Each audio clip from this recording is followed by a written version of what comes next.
Saya serahkan kepada Bu Lina untuk membacakan surat Al-Fat ayat 15 sampai ayat 17. Ya, monggo Bu 17. Lina dibaca dan diterjemahkan dengan pelan-pelan sehingga akan terasa Al-Quran, getar-getar Al-Quran itu terasa pada hati kita. Karena Al-Quran kalau dibaca dengan bacaan yang bagus, getarannya itu lebih terasa, ya. Dan besok kita di akhirat akan mendengar langsung Al-Quran dibaca oleh Allah Subhanahu wa taala. Ya, firman-Nya dibaca sendiri oleh Allah Subhanahu wa taala. Kita bisa menggambarkan bagaimana indahnya ya bacaan yang dibacakan langsung oleh yang berfirman yaitu Allah Subhanahu wa taala. Monggo Bu Lina dibaca. Ya Ustaz. Assalamualaikum warahmatullahi wabarakatuh. Waalaikumsalam warahmatullahi wabarakatuh. A'udzu billahi minasy syaithanir rajim. Bismillahirrahmanirrahim. سيقول المخلفون إذا انطلقتم إلى مغانم لتأخذوها ذرونا نتبعكم يريدون أن يبدلوا كلام الله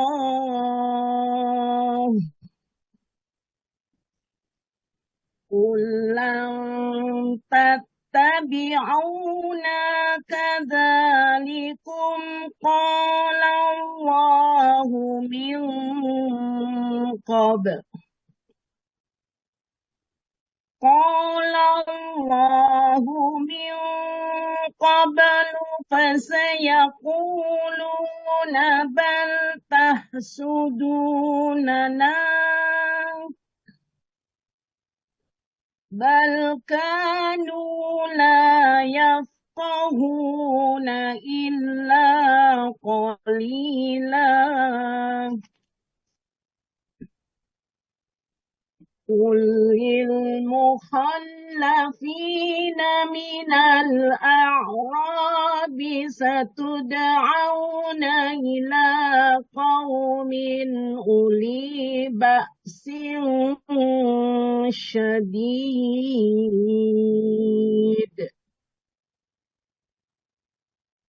ستدعون إلى قوم أولي بأس شديد تقاتلونهم أو يسلمون فإن تطيعوا يؤتكم الله أجرا حسنا وإن تتولوا كما توليتم من قبل يعذبكم عذابا أليما ليس على الأعمى حرج ولا على الأعرج حرج ولا على الأعرج حرج ولا على المريض حرج ومن يطع الله ورسوله يدخله جنات تجري من تحتها الأنهار ومن يتولى يعذبه عذابا أليما صدق الله العظيم. Terjemahan Surat Al-Fat, surat ke-48, ayat 15 sampai dengan ayat 17. Aku berlindung kepada Allah dari godaan setan yang terkutuk. Dengan nama Allah yang Maha Pengasih, lagi Maha Penyayang. Apabila kamu berangkat untuk mengambil barang rampasan, orang-orang Baduy yang tertinggal itu akan berkata, biarkanlah kami mengikuti kamu. Mereka hendak mengubah janji Allah. Katakanlah, kamu sekali-kali tidak boleh mengikuti kami. Demikianlah yang telah ditetapkan Allah sejak semula. Maka mereka akan berkata, sebenarnya kami dengki kepada kami. Sebenarnya kamu dengki kepada kami. Padahal mereka tidak mengerti, melainkan sedikit sekali. Katakanlah kepada orang-orang Baduy yang tertinggal, kamu akan diajak untuk memerangi kaum yang mempunyai kekuatan yang besar. Kamu harus memerangi mereka, kecuali mereka menyerah. Jika kamu patuhi ajakan itu, Allah akan memberimu pahala yang baik. Tetapi jika kamu berpaling seperti yang kamu perbuat sebelumnya, Dia akan mengazab kamu dengan azab yang pedih.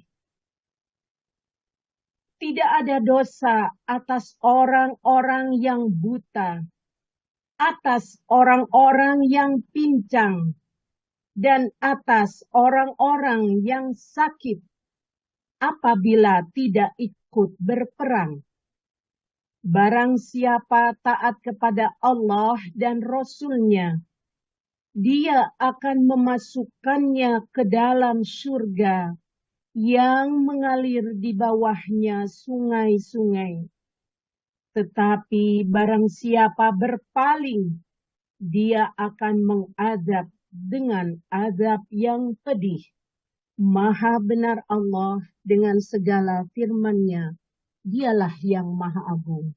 Wassalamualaikum warahmatullahi wabarakatuh. Waalaikumsalam Waalaikumsalam warahmatullahi wabarakatuh. Luar biasa sekali memang Bu Dina ini ya, bacaannya Al-Quran menurut saya ya gak ada cacatnya lah ya.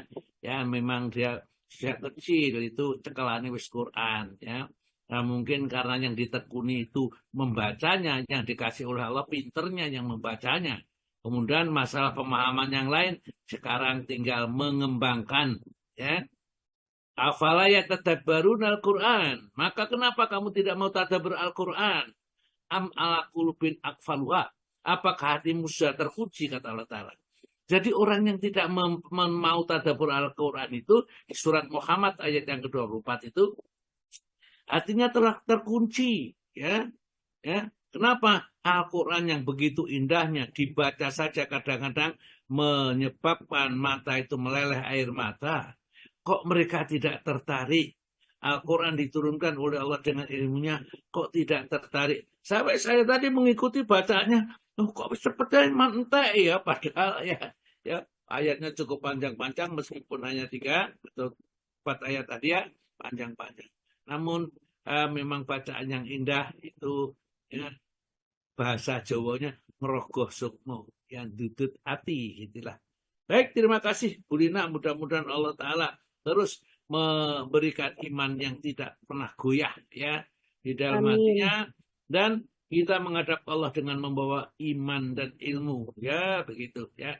Ngaji di sini ya, jangan kita berpikir mendapat ilmu dari ustadznya, tidak, dari Allah ya, karena hanya Allah yang bisa memberikan, dan Allah akan memberikan sesuai dengan kesungguhan kita ya. Ya, sesuai dengan kesungguhan kita. Kalau kita sungguh-sungguh, Allah akan memberikan ilmu kita ya. Wattaqullah, dan tetaplah jaga takwa kepada Allah. Wa yu'allimukumullah, Allah nanti akan yang menjadi beri ilmu kepada kita. Jadi kuncinya jangan sampai kita lepas dari takwa kepada Allah, karena ilmu yang benar, ilmu yang nur cahaya itu akan diberikan kepada hatinya orang-orang yang senantiasa takwa kepada Allah. Dan kata Nabi kita begini, man amila bima alima, barang siapa yang mengamalkan ilmu yang sudah diketahuinya ya, warasahullahu ilman, maka Allah akan mewariskan ilmu malam ya'lam, yang belum diketahui. Jadi kalau kita sudah itu ilmu diamalkan, diajarkan, ya, gampangannya orang zaman dilakoni, dijalankan itu, maka nanti Allah akan memberi ilmu yang lain. Ya. Ilmu sholat duha sudah dikerjakan, diberikan ilmu lagi tentang bagaimana sholat malam yang benar, bagaimana cara yang ikhlas, dan seterusnya. Pokoknya setiap ilmu yang kita terima ada tuntutan untuk mengamalkan. Memang berat ya. Ilmu itu ilmu gitu ya. Angele urung ketemu sebenarnya. Kalau sudah ketemu gampang ya. Mudah kalau belum ketemu memang susah. Kita belajar agama ini ya. Baiklah ya, ayat-ayat Al-Qur'an yang dibaca tersebut adalah menjelaskan bahwa orang-orang yang tertinggal tidak ikut ke Hudaybiyah tatkala Rasulullah melaksanakan umroh sehingga tidak sampai masuk kota Mekah, mereka sudah mengira nanti ini Rasulullah bersama dengan para sahabat itu habis ini dihabisi oleh orang Mekah. Karena apa? Nabi tidak punya orang yang ahli perang dan seterusnya ya. Mereka menyangka kepada Nabi kita, baldonantum ala yang qalibar rasulu wal mu'minuna ila ahlim abadan. Mereka meyakini bahwa mereka nanti Rasul itu tidak akan kembali dan orang-orang ini kepada keluarganya selama-lamanya ya. Dalika ya bikulubikum ya, donantum, itulah persangkaanmu di dalam hatimu ya, yang kamu persangkaan yang buruk itu. Oleh karena itulah di dalam ayat ini, setelah Allah Ta'ala menurunkan surat Al-Fat ini, mereka banyak mendapatkan harta rampasan perang, maka orang-orang yang dulu tertinggal tidak ikut berperang, itu mereka itu tatkala Rasulullah memerintahkan untuk mengambil harta rampasan perang yang sudah didapatkan di suatu negeri yang dimenangkan oleh kaum muslimin, orang-orang yang nggak ikut perang itu ikut, yang mau ikut ngambil harta itu. Ya, jadi itu. Saya mukhalafuna, maka akan berkatalah orang yang tertinggal, yang tidak ikut ke Hudaybiyah pada saat itu, tidak ikut perang, idang tolaktum. Jadi apabila kalian kamu akan berangkat perang atau berangkat mengambil harta rampasan, ilama ghaniman, kepada harta rampasan yang telah diperolehnya, litak khudwa, untuk mengambilnya, mereka mengatakan daruna natabikum, biarkanlah kami mengikuti kamu, nanti tak ewangi gitu ya. Padahal ya, pada saat soro-soro itu menghadapi orang musyrik, mereka tidak mau berangkat bersama Nabi karena dianggap orang-orang itu nanti mati semua, tidak akan ada yang pulang ke rumah. Mereka mengatakan itu ya. Yuriduna yubadilu kalam Allah, mereka ingin menghendaki akan mengganti atau merubah ketetapan Allah, kalam Allah, firman Allah itu, bahkan orang yang tidak ikut itu tidak boleh ikut ya. Kul, katakanlah, lang tatabi'una, kamu sekali-kali tidak bisa mengikuti kami. Kadzalikum qalallahu min qablu, demikianilah firman Allah sejak dulu begitu. Kalau mereka tidak mau dalam keadaan soroknya, tinggal enaknya enaknya ya, tidak boleh ya, seperti itu. Nah, orang-orang munafik itu mengatakan dengan itu, fasayakuluna, maka mereka akan mengatakan kepada orang-orang mukmin yang mengambil rampasan perang itu, baltak sudunana, enggak, kamu itu paling-paling memang dengki kepada kami, maka kami tidak berikut. Nanti kami akan mendapat bagian juga hartanya, ya. Balkanu, bahkan mereka itu layak bahuna ila qalilan, kalau diajak bicara tentang ketetapan Allah, undang-undang Allah, mereka itu tidak mengerti kecuali sedikit sekali kefahamnya, ya. Kalau begitu, Allah menurunkan firman-Nya, orang-orang yang ingin mengambil harta rampasan bersama dengan kamu yang telah tertinggal ini, mereka tidak ikut. Sekarang Allah Ta'ala akan memerintahkan supaya kamu nanti datang memerangi satu kaum yang mempunyai kekuatan yang besar. Sampai dia itu menjadi orang Muslim. Jadi menjadi orang Muslim, berserah diri kepada kita. Ya. Kulil mukhalafina. Katakanlah kepada orang-orang yang tertinggal tidak bisa mengikuti perang ini. Minal Arabi, dari golongan Arab gunung, orang-orang ini. Ya. Satu ta'una, kamu akan diseru, akan diajak ila kaumin, kepada satu kaum, uli ba'sing sadidin, yang mempunyai kekuatan yang sangat besar. Ya. Tuqatilunahum, kamu akan memerangi mereka. Ya. Au yuslimuna, atau mereka sampai menyerah. Tak usah diperangi, menyerah. Tak apa-apa. Yang penting menghadapi kaum yang mempunyai kekuatan yang besar ini, diajak, ya. Fa in tudi'u, kalau kamu mentaati perintah ini terakhir ini, ya, yu'tikumullahu ajran hasanah, maka Allah akan memberi pahala yang banyak, harta rampasan yang banyak, di akhirat diberikan surga nanti kalau meninggal dunia. Wa in tatawallau, kalau kamu berpaling tidak mau mengikuti ajakan untuk memerangi kaum yang mempunyai kekuatan besar itu, kama tawala itu mingkoblu, seperti kamu tatkala diajak ke Hudaybiyah kamu menolak, ya, yu'adzibukum, maka Allah akan menyiksa kalian adzaban alimah, dengan siksa yang sangat pedih, ya. Ini sudah, ya, ada kesempatan masih, ya, ini aja diajak perang, tapi musuhnya kuat, ya. Mau enggak? Kalau mau nanti Allah akan memberikan balasan pahala yang besar, ya, dengan harta ghanimah yang banyak di dunia, kalau di akhirat nanti akan dimasukkan surga, ya. Tapi kalau tidak mau, maka siksa Allah akan menunggu, siksa yang pedih ini.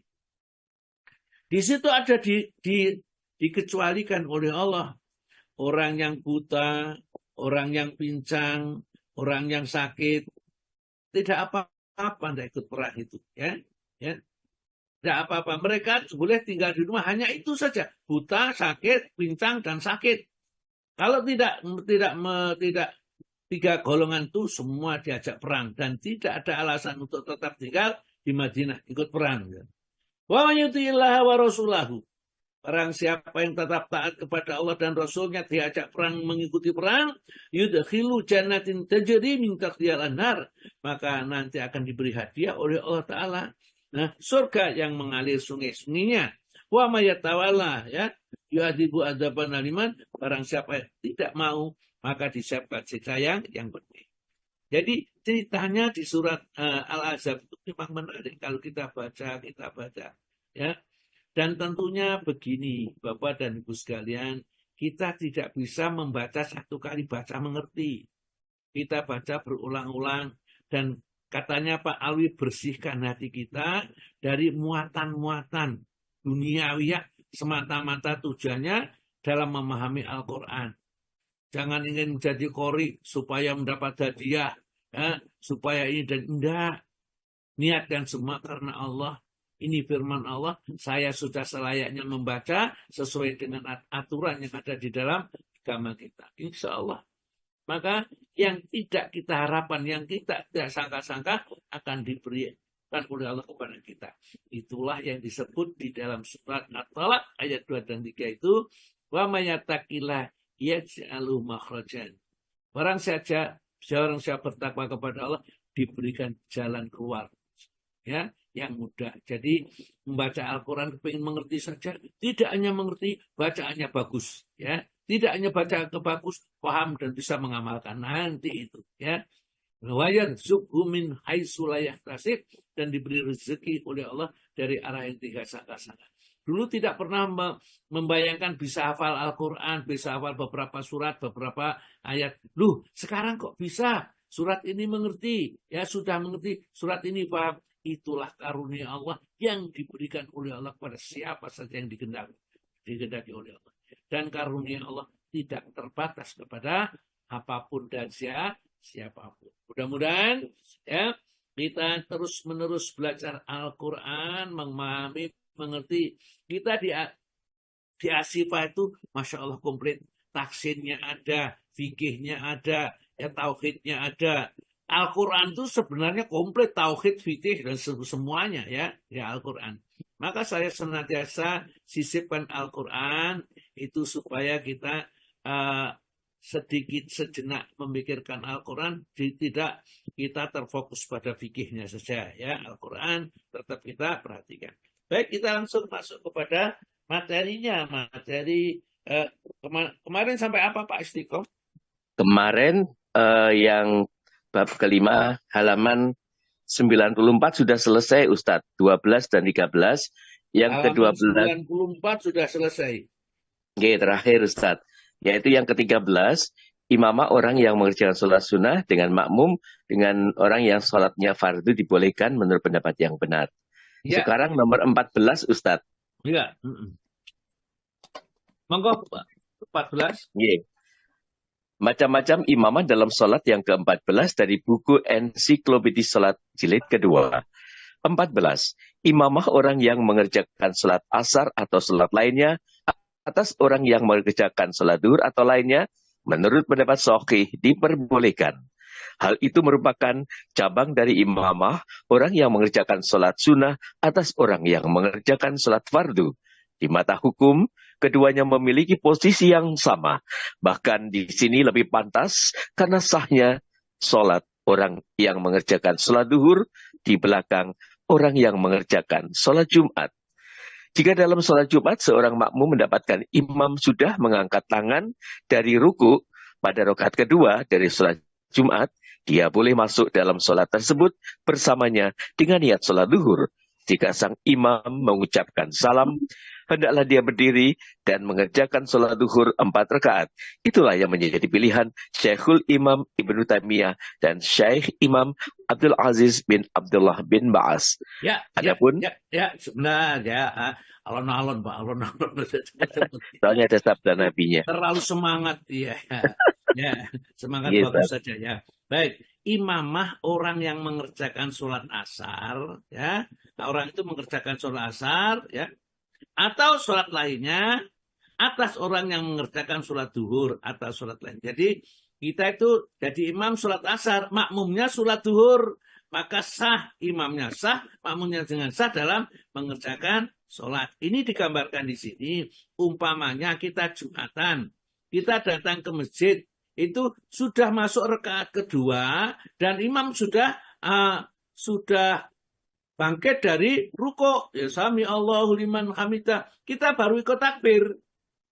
Maka kita tidak sholat Jum'ah, kita niatkan sholat duhur 4 rakaat. Jadi kalau kita sudah salam, imamnya salam sholat Jum'ah, maka kita sholat 4 rakaat, bukan sholat 2 rakaat.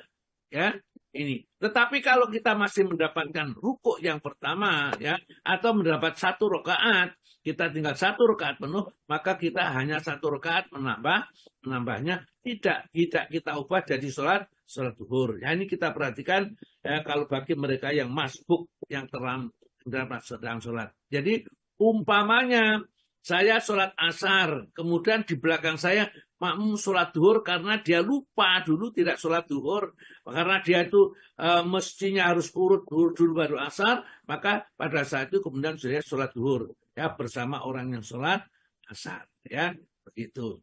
Nah, hadisnya mau dibaca Pak.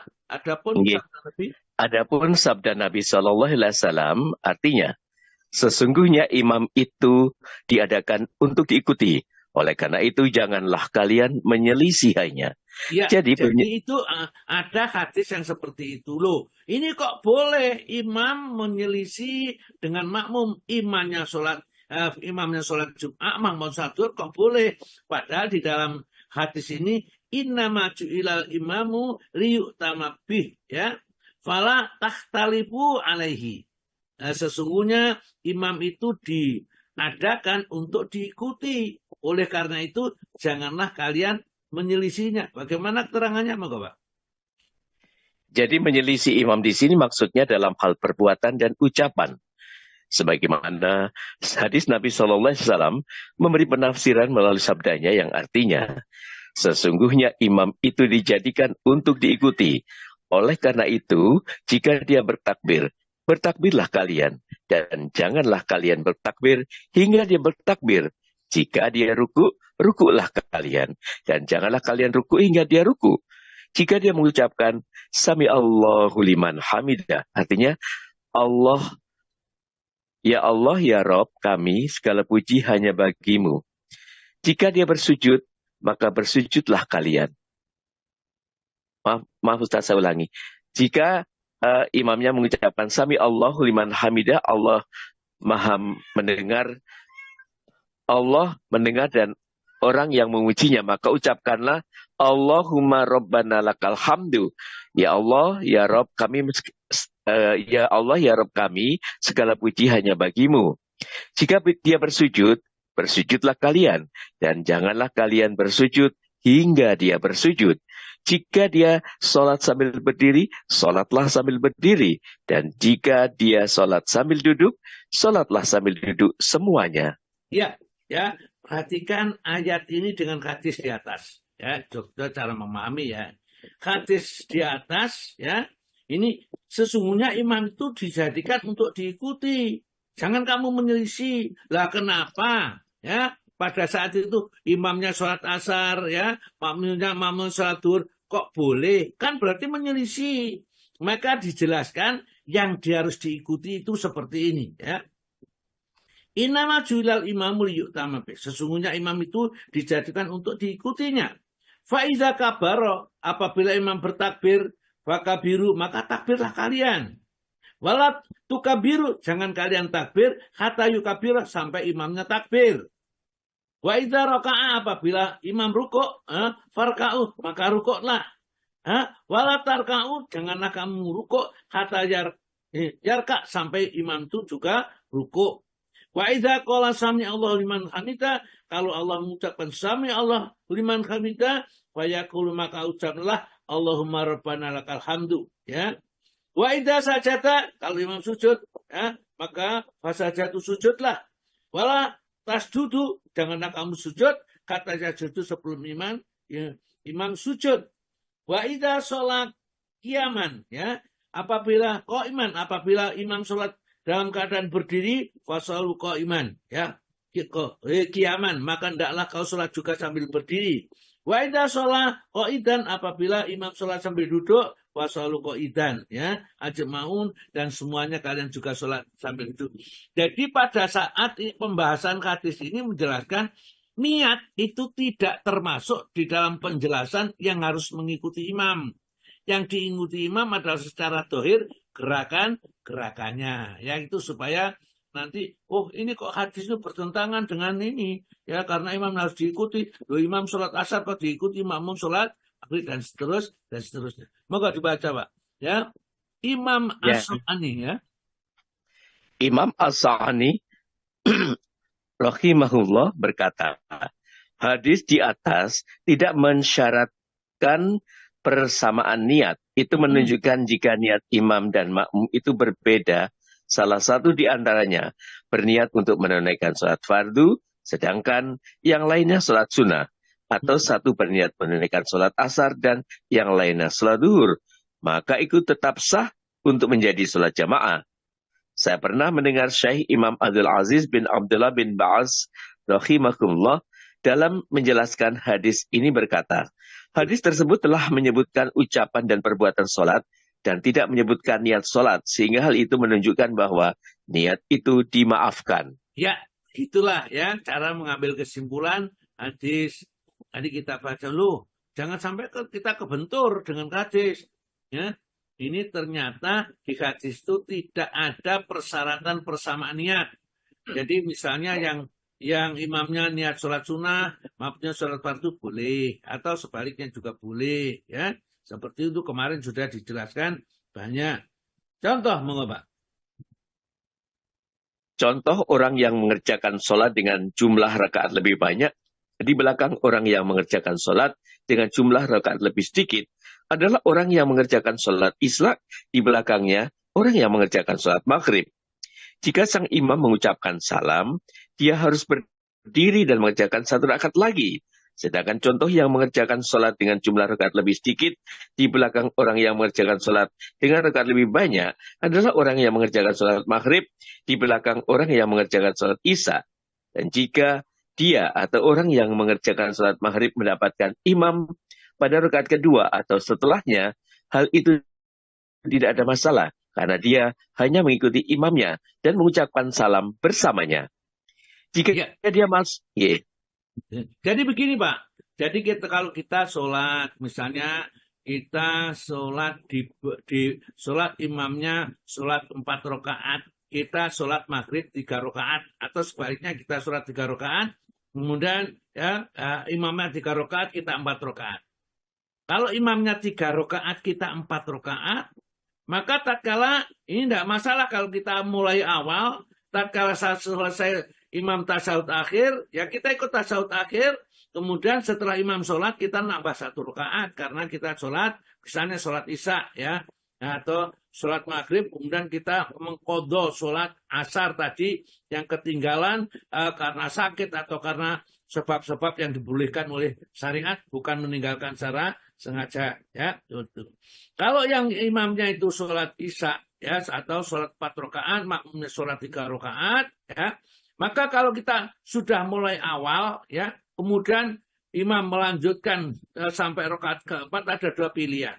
Yang pertama, si makmum itu pada saat rakaat keempat itu, imam melanjutkan rakaat yang keempat, karena dia hanya sholat 3 rakaat, makmumnya maghrib, ini maka dia diam, menunggu sampai imam menyelesaikan 4 rakaat yang keempat, tasyahud, kemudian salam bersama dengan imam. Atau yang kedua, boleh juga mengikuti bersama-sama dengan imam, ya, seperti itu. Nah, kalau kita sholatnya sholat maghrib, kemudian ya, itu kita imamnya sholat maghrib, sholat isya, kemudian makmumnya sholat maghrib, tapi kita masbuk, kemudian imam sudah selesai, kita masih kurang, tinggal menambah kekurangan. Terus Pak, dibaca penjelasannya.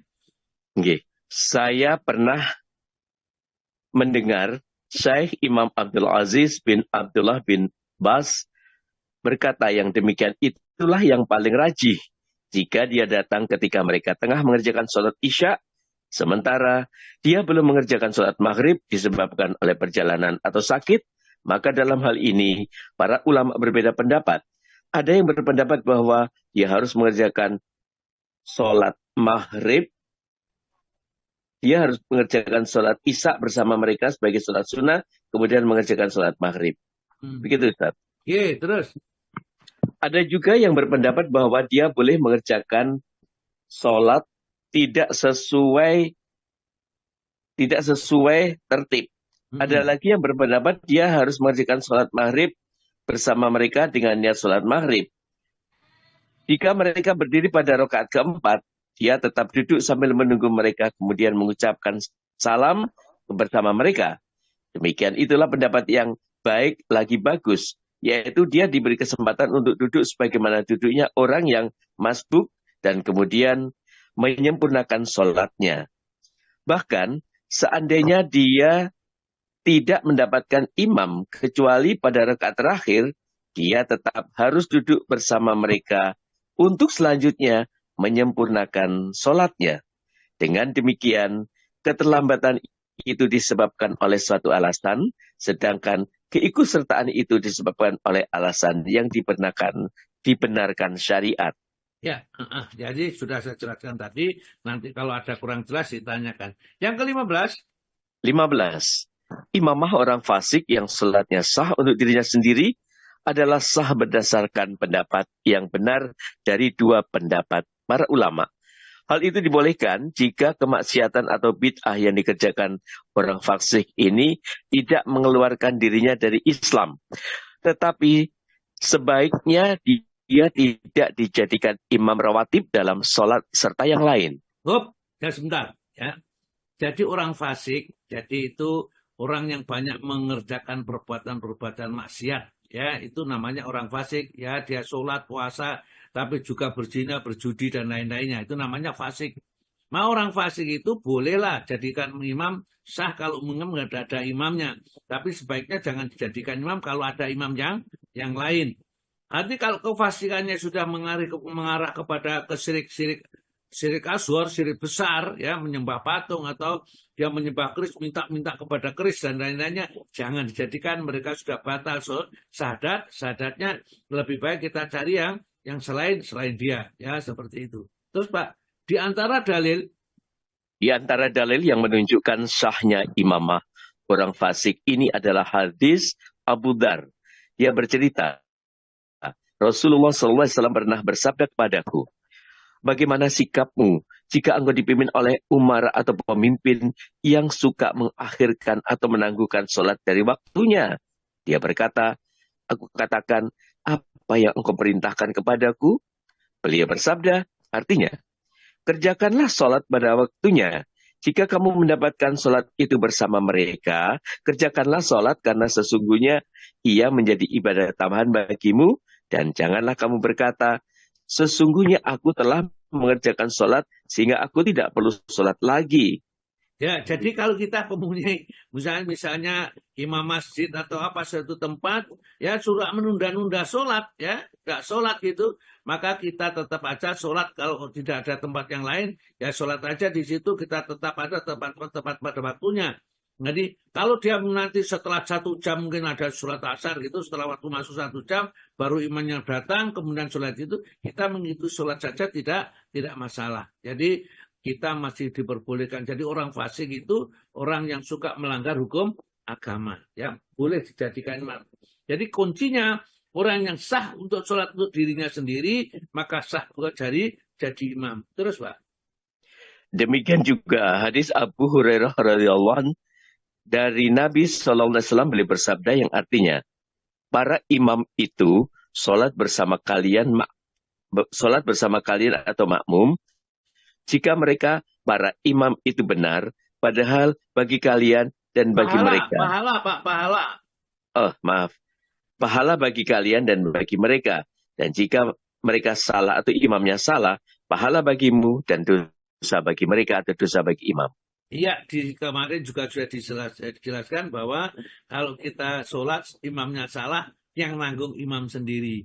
Kalau imamnya baik, ya imam dapat pahala sebanyak pahala dari jamaah yang mengikuti dirinya. Jadi jadi imam itu ya berat itu ya untung gitulah ya. Jadi kalau dia itu memang pinter, maka dia pahalanya banyak sekali dan mereka didoakan ya, supaya mereka dibimbing ke jalan yang lurus ini. Ya, selain itu, monggo Pak. Selain itu, karena sejumlah sahabat pernah mengerjakan sholat Jumat berjamaah serta sholat Id di belakang para imam yang melakukan perbuatan keji dan mereka tidak mengulangi sholatnya lagi. Sebagaimana Abdullah bin Umar pernah mengerjakan sholat di belakang Al-Hajjaj bin Yusuf. Telah diketahui bahwa Ibnu Umar radhiyallahu anhu adalah orang yang paling gencar untuk mengikuti sunnah dan sangat berhati-hati dalam menjalankannya. Sebagaimana diketahui juga bahwa Al-Hajjaj adalah orang yang paling fasik. Iya, jadi ini ternyata Ibnu Umar sholat di belakangnya juga tidak ada masalah. Kenapa tahunya ada masalah apa? Tidak ditegur oleh sahabat yang lain, tidak ditegur juga oleh Rasulullah. Tapi memang masalahnya sudah zaman ini setelah Rasulullah. Jadi apa yang dikerjakan sahabat itu termasuk juga sunnah ya. Ini ya. Jadi intinya bahwa kita sholat itu di belakang orang yang sah sholatnya untuk dirinya, maka kita diperbolehkan. Hanya saja karena imam itu adalah sebaiknya orang yang terbaik dalam bidang kepemimpinan dan akhlaknya, pilihlah imam yang terbaik ya yang ada di masjid itu. Langsung 16 Pak, monggo. Baik. 16. Imamah orang yang dibenci oleh mayoritas jamaah adalah makruh. Nah, ini yang tidak diboleh ya. Jadi kalau ada imam yang dibenci oleh tapi dibencinya itu karena apa? Karena mungkin sering melanggar syariat agama atau apa saja dibenci, bukan karena ya diutangi gak oleh misalnya, ya bukan karena itu, tapi karena secara syar'i. Maka terus dibaca. Hal Hal, ini hal itu didasarkan pada hadis Abu Umamah. Dia bercerita, Rasulullah SAW bersabda bahwa 3 orang yang sholat mereka tidak melampaui telinga-telinga mereka, budak yang melarikan diri sehingga kembali, seorang istri yang menetap di rumah sedang suaminya murka kepadanya, dan imam suatu kaum sedang mereka benci kepadanya. ya, jadi amalnya yang tidak diterima ada 3 orang, ya, yang sholat mereka tidak melampaui telinga-telinga mereka. Maksudnya tidak naik ke langit, tidak diterima oleh Allah Ta'ala. Yang pertama, budak yang melarikan diri sehingga kembali, ya. Kalau sebelum kembali sholatnya tidak diterima. Yang kedua, seorang istri yang menetap di rumah sedang suaminya murka kepadanya. Ini maksudnya kalau si suami itu mengajak istrinya untuk berkumpul, kemudian istrinya menolak, alasannya capek, alasannya itu, maka dia sholatnya tidak diterima dan dilaknat oleh malaikat. Ya. Yang ketiga, seorang imam suatu kaum sedang mereka benci kepadanya. Jadi kaum yang dibenci, misalnya bacaannya salah-salah, naikat aja jadi imam, maka tidak senang kalau imamnya itu karena apa? Karena dia sering salah bacanya, sering keliru, dan akhirnya meragukan para makmumnya. Jadi imam yang seperti itu dibenci itu jangan jadi imam. Karena imamnya yang tidak akan diterima nanti sholatnya, tapi makmumnya tidak jadi masalah. Yang ke-17, semoga Pak. Yang ke-17, imamah orang yang berkunjung atas suatu kaum tidak diperbolehkan kecuali seizin mereka. Nah, ini saya terangkan sebentar. Jadi kalau kita dayoh ya misalnya Pak Istiqom misalnya datang ke tempat saya di Surabaya ini ya, di Surosemo gitu, saya di masjid itu tiba-tiba dia maju tanpa diminta maju sendiri, itu tidak diperbolehkan. Kecuali memang dipersilakan untuk maju, diperbolehkan untuk jadi imam. Kalau tidak, maka dia harus jadi imam. Sebaik apapun, sehebat apapun, orang itu tetap jadi makmum kalau kita memasuki sesuatu daerahnya orang lain. Yang demikian, monggo Pak. Yang demikian itu didasarkan pada hadis Malik bin Al-Khuwairits.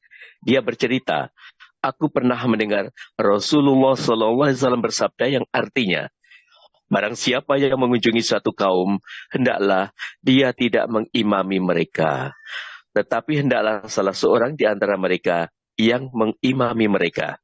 Imam At-Tirmidzi juga berkata yang demikian itu diamalkan oleh para ulama di kalangan sahabat Nabi dan yang lainnya. Mereka berkata, tuan rumah lebih berhak menjadi imam daripada orang yang berkunjung. Terus? Lebih lanjut, At-Tirmidzi mengemukakan, sebagian ulama mengungkapkan, jika tuan rumah mengizinkan, tidak ada salah baginya untuk menjadi imam, untuk sholat dengannya. Ya, jadi menunggu izinnya tuan rumah ya, baru kita boleh jadi imam. Kalau tidak diizinkan, jangan jadi imam ya. Terus Pak Abu Al-Barakat Ibnu Taimiyah berkata, mayoritas ulama berpendapat bahwa tidak ada masalah dengan imamah yang dilakukan oleh orang yang berkunjung dengan seizin pemilik tempat. Yang demikian itu didasarkan pada sabda Nabi Sallallahu Alaihi Wasallam dalam hadis Abu Mas'ud, kecuali dengan seizinnya. Dari Abu Hurairah radhiyallahu anhu, Nabi Sallallahu Alaihi Wasallam bersabda yang artinya, tidak dibolehkan bagi seorang yang beriman, maksud kami, tidak dibolehkan bagi seorang yang beriman kepada Allah dan hari akhir untuk mengerjakan sholat, sedang dia dalam keadaan menahan kencing atau buang hajat, sehingga dia meringankan dirinya atau kencing atau buang air besar. Beliau bersabda, yang artinya, tidak dihalalkan bagi seseorang yang beriman kepada Allah dan hari akhir untuk mengimami satu kaum, kecuali dengan izin mereka. Tidak dibolehkan mengkhususkan doa hanya untuk sendiri tanpa mendoakan mereka. Jika melakukan hal itu, dia berarti telah mengkhianati mereka. Ya, jadi berdoa itu juga boleh ya, kita jadi berdoa itu ya, misalnya berdoa untuk dirinya sendiri ya, tidak melibatkan kepada orang lain. Tentunya kalau doa-doa itu diambil dari satu ya, yang kita bikin sendiri. Jadi bisa, ya Allah berilah kami, jangan sampai ya Allah berilah aku, padahal dia memimpin doa tidak boleh ya, mengimami satu kaum ini sudah jelas karena tidak dalam kekuasaannya, tidak boleh, tamu tidak boleh jadi si imam kecuali dengan izinnya. Langsung 18, Pak. 18. Imamah suatu masjid sebelum imam yang semestinya menunaikan sholat tidak diperbolehkan, kecuali imam tersebut terlambat dari waktu yang ditentukan atau dengan seizinnya. Nah, ini yang penting juga ya, yang harus diperhatikan bahwa kalau imam rawatibnya itu belum datang, ya, ini masih misalnya mungkin dalam waktu dia sedang berjalan, kita tunggu.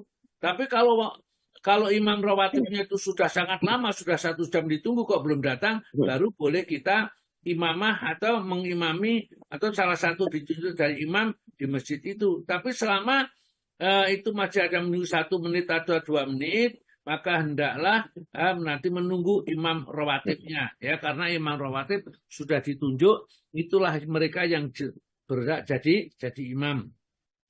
Jadi tidak boleh mengambil orang lain. Yang demikian itu monggo, Pak. Yang demikian itu didasarkan pada sabda Nabi Shallallahu Alaihi Wasallam yang artinya, janganlah seseorang mengimami orang lain di daerah kekuasaannya. Ya. Dengan demikian, ya, cukup Pak. Ya, 19 sekarang, 19. 19. Imamah orang yang membaca langsung dari Al-Quran itu syah berdasarkan pendapat yang benar. Ya, terus? Sebab Aisyah radhiyallahu anhuma pernah diimami oleh hamba sahayanya, dahwan langsung dari bacaan Al-Quran.